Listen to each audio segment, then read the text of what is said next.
What if you woke up tomorrow and the money in your bank account was worthless? Not just devalued, but fundamentally useless.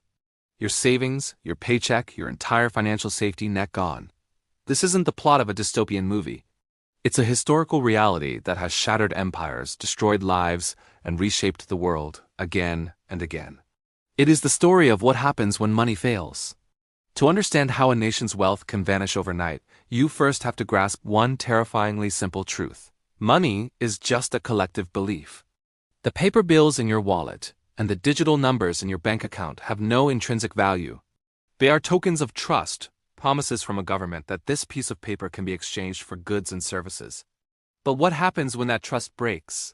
History gives us a brutal answer. In the early 1920s, the German government, crushed by war debts, turned on its printing presses. The result was hyperinflation so extreme that people began hauling their life savings around in wheelbarrows, not because they were rich, but because the cash was worth less than the wood in the cart. More recently, in 2008, Zimbabwe's inflation reached a point where the government issued a $100 trillion banknote, a bill that could barely buy a loaf of bread. During the Great Depression in the United States, the problem wasn't worthless paper, but worthless promises. Over 9,000 American banks failed between 1930 and 1933, wiping out the life savings of millions who believed their money was safe. In every case, the foundation of the economy trust had evaporated. To see how this process unfolds, let's look at 3 moments in history where money died, each in its own unique way. Our first stop is ancient Rome. For centuries, the Roman denarius was the world's reserve currency, a silver coin trusted from Britain to Persia. But running an empire is expensive. Faced with endless military campaigns and vast building projects, Roman emperors discovered a quiet way to finance their spending: currency debasement. They began secretly mixing cheaper metals like copper into their silver coins. Under Emperor Augustus, the denarius was about 95% silver. By the time of Emperor Gallienus in the mid-3rd century, it contained less than 5% silver. It was a government-made forgery. The people weren't fooled.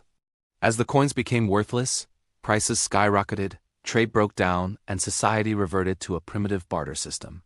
The financial rot hollowed out the empire from within, leaving it a fragile shell long before the barbarians arrived. Now, let's jump forward nearly 2,000 years to the Weimar Republic in Germany. After World War I, Germany was ordered to pay crippling war reparations under the Treaty of Versailles. Unable to pay through taxes, the government chose what it saw as the only path forward. It started printing money, and it never stopped. The Papiermark, as the currency was known, went into freefall. In January 1923, $1 was worth about 18,000 marks. By November 1923, $1 was worth 4.2 trillion marks. This wasn't just an economic statistic. It was the complete destruction of a society's middle class. Pensions, savings, and insurance policies, all the pillars of a stable life, were rendered meaningless. The economic despair and anger created a fertile ground for the political extremism that would engulf the world a decade later. Our final case is different. In 2008, the world didn't suffer from hyperinflation, but from a catastrophic credit freeze. This time it wasn't the currency that failed, but the institutions that moved it. For years, banks had been making risky bets on the U.S. housing market, bundling toxic mortgages into complex financial products and selling them around the globe. They built a global pyramid of debt, and in September 2008, it came crashing down with the bankruptcy of Lehman Brothers, a major investment bank. The collapse triggered a wave of panic. Trust between banks evaporated overnight. The flow of credit that lubricates the entire global economy seized up. Suddenly, businesses couldn't get loans to pay their employees. ATMs in some places ran out of cash, and the world stared into the abyss of a complete financial meltdown. The money was still there, but because the system was broken, it couldn't move. The government's solution wasn't to fix the system, but to bail it out with trillions of newly created dollars, a decision whose consequences we are still living with today. Whether it's a slow debasement, a runaway printing press, or a sudden credit freeze, the immediate consequences for ordinary people are brutally the same. The first thing to go is your savings. When people sense the money is failing, they rush to pull their cash out of the banks. In the modern era, governments don't wait for the mob.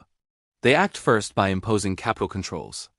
We saw this in Lebanon starting in 2019 when banks simply locked their doors, trapping people's life savings inside a collapsing system.